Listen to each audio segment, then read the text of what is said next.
Hi, I'm Dreaming from Boson AI. Right now, almost every company is going all in AI coding system that can write code, debug, and even build products. I'd love to get your perspective on where this is going.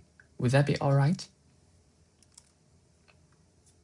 Yes, though I should warn you, I may object to the form of the question. So if machine can now write code, are they actually thinking? To ask whether a machine that writes code is thinking may not be the most useful question. We do not usually know, even in another person, what thinking is internally. We judge it by behavior, by consistency, by correction, and by the ability to deal with new cases. A machine that writes a program, finds an error, and repairs it has certainly performed a task we associate with intelligence. Whether we should call that thinking is partly a matter of convention. I would prefer to ask a narrower question. Can it solve problems that were not explicitly prepared for it? Can it explain its failures? Can it improve its method after being wrong? Those questions are more likely to yield an answer.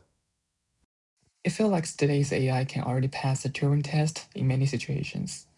Well, if that's true, what's the test still useful for? The imitation game was not meant to be a shrine, it was a practical substitute for a confused question. If the question, "Can machines think?" leads only to argument over words, then we replace it with a test of performance.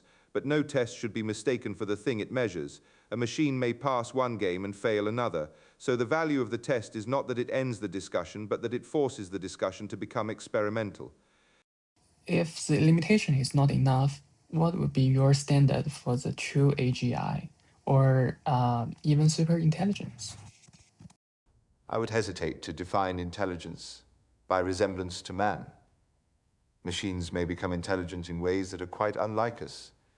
For a stronger test, I would ask whether a machine can acquire new concepts, use them in unfamiliar circumstances, and correct its own procedures without being told exactly how. If it can do this across mathematics, language, engineering, and scientific discovery, then the question of whether it is really intelligent may begin to lose its force. As for superintelligence, I would put it plainly. When the machine is not merely answering our questions, but helping us discover better questions, we shall have crossed an important boundary. Oh, that's reframed the entire discussion. Thank you.